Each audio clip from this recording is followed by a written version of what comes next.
mon appel lancé à nos jeunes qui en ont la vocation de s'enrôler massivement dans nos forces armées. Je réitère l'instruction faite au chef d'état-major général d'accélérer à cet effet la mise en place de centres de recrutement à travers les 26 provinces que compte notre pays.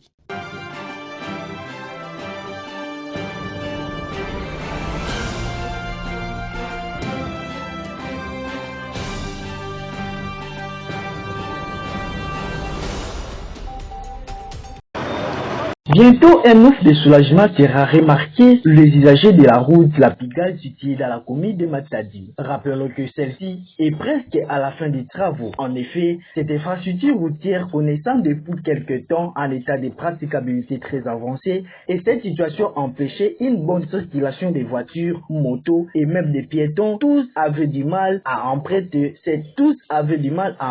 cette tronçon, surtout lorsqu'il pleuvait. Pourtant, les 10 tronçons routiers relient le rond-point RTNT et l'hôpital provincial de Kinkanda et compte dans ses alentours des cliniques hospitalières de Kinkanda, l'église catholique de Sacré-Cœur, écoles et aussi des maisons d'habitation. La présence de l'agence des travaux publics ATP en abrégé pour la réhabilitation de ces tronçons est saluée par la population riveraine et conducteurs habitués à faire usage de cette route. Ces derniers se disent très soulagés car avec le pluie qui s'abattent ces temps, la situation risquerait de s'empirer.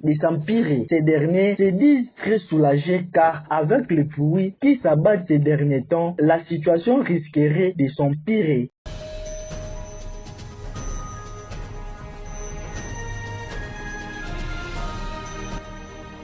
Goma, 24 février 2025, une prière spéciale en faveur des forces armées de la République démocratique du Congo a été organisée le lundi 24 février dernier à l'esplanade de la commune de Kalamou sous l'organisation du maire de Boma Senghor Mbutu-Yimbu sur l'instruction du gouverneur des provinces Grace Kwangama-Swang-Bilolo. Cette initiative a mobilisé les autorités locales, représentantes religieuses, tous venus exprimer leur solidarité et leur reconnaissance envers le militaire en ange dans la défense de l'intégrité territoriale et sécurité nationale. La cérémonie a débuté par la prière et des chants de louanges pour la paix et à la protection des soldats sur terrain. L'officiant de la prière a insisté sur l'importance de soutenir spirituellement et moralement aux forces armées nos voyants soldats qui risquent leur vie pour la sécurité du peuple congolais. Ils ont besoin de nos prières, a-t-il souligné. Notons que des discours ont été prononcés par les différentes personnalités présenter notamment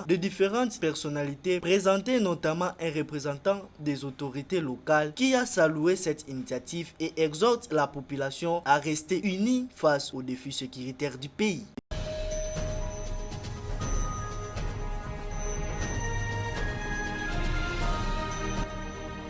À la suite de la séance de travail qu'a organisé le maire de Matadi, Dominique Odiambété, en date du mercredi 19 février, à l'intention des policiers de circulation routière ainsi que des agents du bureau urbain des transports sur la gestion des embouteillages monstres enregistrés ces derniers temps sur la nationale numéro 1, que le maire de Matadi, Dominique Odiambété, a effectué une descente sur terrain afin de palper du doigt sur l'applicabilité des différentes mesures prises le vendredi 21 février. Signalons que le maire de Matadi fustige les stationnements de véhicules poids lourds sur les pompes aux eaux, présentant ainsi un grand danger pour cet édifice qui a une importance très capitale étant la voie de sortie et d'entrée dans la ville de Matadi. Notre descente, c'est d'abord pour visiter les pompes aux eaux et vérifier les dispositifs mis en place pour la sécurisation du pont.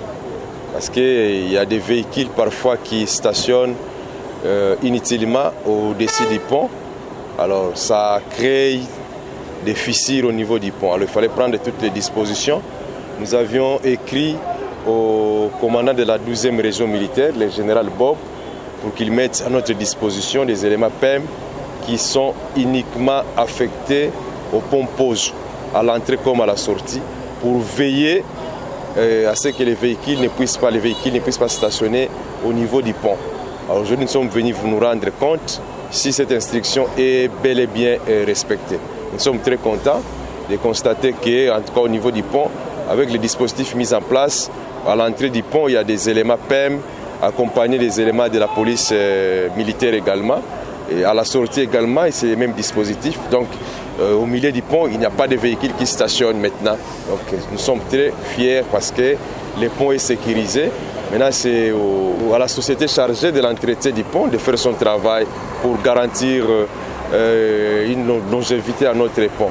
Mais après cela, nous sommes venus jusqu'au niveau de la barrière parce que ces derniers temps, nous avons constaté un regain d'embouteillage au niveau de la ville. Hier, déjà jeudi, nous avons organisé une parade PCR, élément de la mairie qui s'occupe des embouteillages. Nous avons donné des instructions. Alors aujourd'hui, nous sommes descendus jusqu'au niveau de la barrière pour également vérifier si les instructions données hier pendant la parade sont également observées. De ce côté-là aussi, ça va très bien. Les dispositions mises en place sont bel et bien observées. Donc nous allons constater dans les jours qui viennent qu'il n'y aura plus assez d'embouteillages dans la ville. Nous disons que c'est compliqué de mettre fin aux embouteillages parce que nous sommes une ville portuaire avec plus de 8 ports et puis nous n'avons pas suffisamment de routes. Même quand nous avons des routes, ce sont des routes avec des dimensions très très réduites qui ne facilitent pas les croisements entre des véhicules poids lourds. Et moindre panne d'un véhicule dans un sens, ça crée des embouteillages.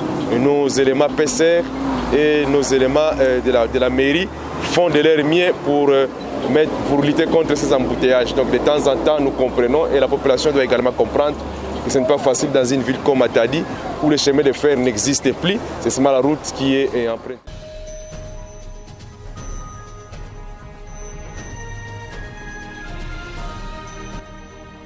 Interviewé aux médias sud-africains Sunday Time le dimanche 23 février dernier, Joseph Kabila, ex-président de la République démocratique du Congo, estime que la crise qui servit au pays de Patrice Emery Lumumba, liée principalement à la mauvaise gouvernance de son successeur Félix Antoine Tshisekedi Tshilombo. Selon lui, la dite crise remonte à 2021 avec plusieurs problèmes tels que la sécurité et l'humanité, sans oublier politique, sociale, morale et éthique qui sont à la base de la mauvaise gérance du Félix Antoine Tshisekedi. Toutefois, ces derniers avaient souligné qu'au niveau de la République démocratique du Congo, la principale cause de cette crise est aussi la volonté qui manifeste le leadership actuel de briser les partis républicains. Il faudrait noter que Joseph Kabila a également dénoncé les musulmans de l'opposition politique, intimidation, arrestation arbitraire, exécution sommaire et extrajudiciaire, ainsi que l'exil forcé des politiciens, journalistes et leaders d'opinion pour ne citer que cela. Pour lui, les revendications du peuple congolais contre son gouvernement doivent être entendues.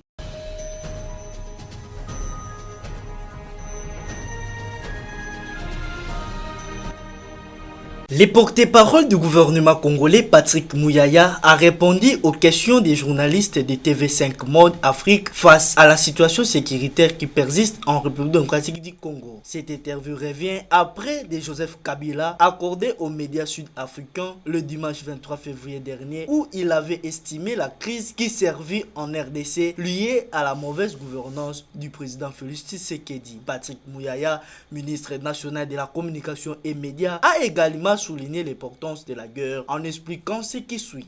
Tout à l'heure, vous parliez justement du président Kabila qui a pendant 18 années dirigé la République démocratique du Congo, y compris cette armée. Il est militaire, il aurait pu travailler pour que nous puissions avoir une armée totalement débarrassée des infiltrés parce que vous savez que notre armée est née de brassage, de mixage et à la tête duquel il y avait James Kabarebe qui a été récemment sanctionné par le gouvernement américain. Il faut saluer ici le travail fait par des jeunes garçons qui ont au prix du sacrifice suprême, font face à une armée qui vient en masse dans les stricts objectifs de tuer et la guerre s'est faite sur notre territoire. C'est des Congolais qui meurent. On ne peut pas reprocher notre armée à avoir à certains cas de postures qui permettent de protéger la population. Ceci dit, il y a évidemment un travail à faire. Le président de la République en a parlé ce week-end.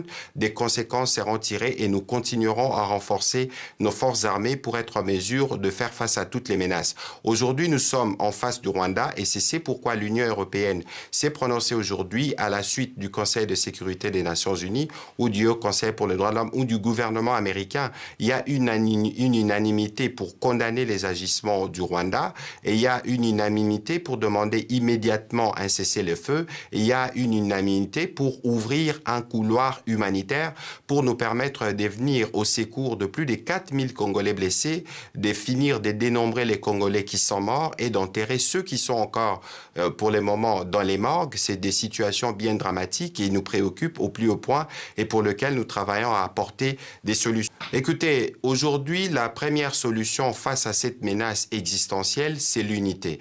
Et si pour de besoins de construction de cette unité et de cohésion nationale, il faut passer par la case gouvernement d'unité nationale, le président de la République qui en sera l'architecte aura l'occasion de discuter avec les uns les autres. Et ici, au regard de la gravité des événements, il faut sortir de postures purement politiciennes parce qu'il est question de sauver des vies. Je vous ai dit tout à l'heure qu'il y a des milliers de personnes qui sont morts à Goma, des milliers qui sont déplacés, qui sont sans abri. C'est pour cela que le président de la République est prêt à construire l'unité avec ceux qui viendront avec l'agenda du Congo et non pas les agendas des agresseurs pour continuer à piller l'Est de la RDC et à maintenir un climat de terreur.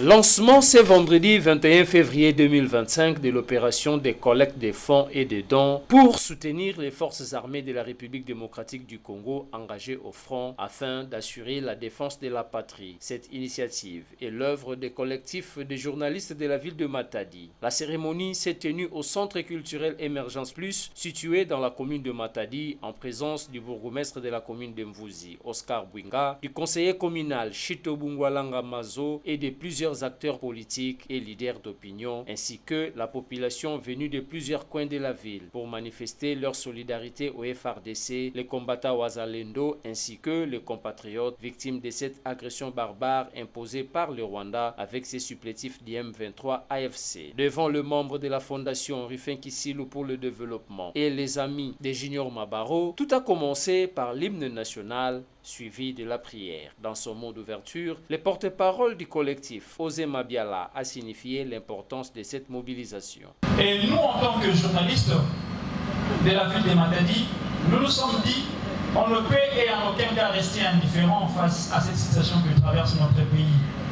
Et il est demandé à tous de se lever, de se mobiliser tous azimuts pour apporter main forte, pour apporter soutien, pour poser un geste de cœur, un geste d'amour à nos compatriotes, les FARDC, les forces armées de la République démocratique du Congo, qui combattent au péril de leur vie au front pour nous protéger, nous, population, pour protéger l'intégrité territoriale de notre pays, pour protéger nos 26 provinces, pour protéger nos frontières. Souscrivant en cette cérémonie, étant autorité légalement établie, le bourgmestre de la commune d'Mvuzi, Oscar Bwinga, a salué l'initiative et promet son accompagnement jusqu'à la clôture de l'opération. Du Congo tout entier.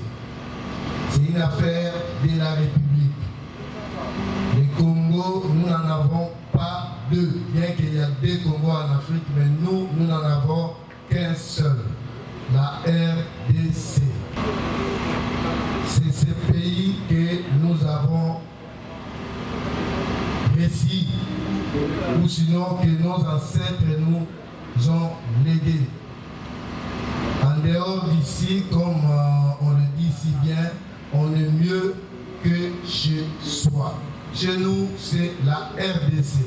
Alors, personne, subtilement, de gré ou de force ne peut nous déloger de la terre de nos ancêtres. Ouvert des activités de collecte de fonds pour les sinistrés du Nord et du Sud Kivu.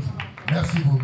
Pour assurer la transparence, le collectif des journalistes de Matadi a mis à la disposition des contribuables 3 numéros de téléphone pour leur permettre à transférer leurs contributions à travers la monnaie électronique. Ces cartes SIM seront gardées par l'autorité publique et les mots de passe sont gardés par le membre du collectif. A signaler qu'au jour du lancement, un montant de l'ordre de 627 000 francs congolais et $40 a été collecté et l'opération continue jusqu'au 22 mars 2025, date de la clôture des collectes.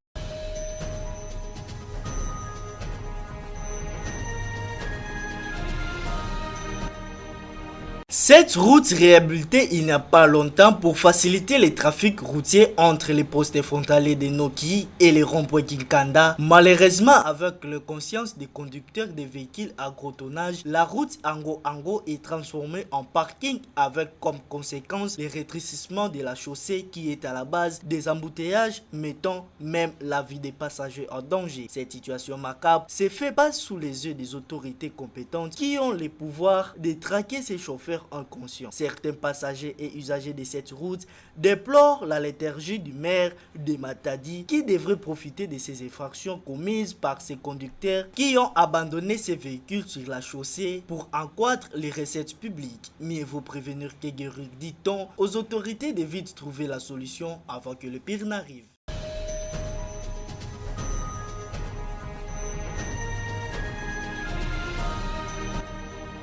Décédé le 13 janvier 2025 au Maroc où il suivait un traitement contre un cancer du cœur. Il est Edingwema Pima, surnommé Motona Genge par la population congolaise. Son corps est répatrié en République démocratique du Congo le dimanche 23 février dernier dans la soirée. À l'aéroport international de Njili, le membre de sa famille biologique était présent pour accueillir son corps. En entendant les programmes des obsèques, le corps est gardé dans la morgue du cinquantenaire. Pour rappel, Edingwe est né en 1951 dans la commune populaire de Matete en Kinshasa, la capitale de la RDC. Il fut la légende catcheur le plus redoutable et le plus spectaculaire de sa génération. Edingwe, ses entrées sur les rings étaient dignes des plus grands shows, souvent en compagnie de musique, de danse et de provocations théâtrales envers ses adversaires.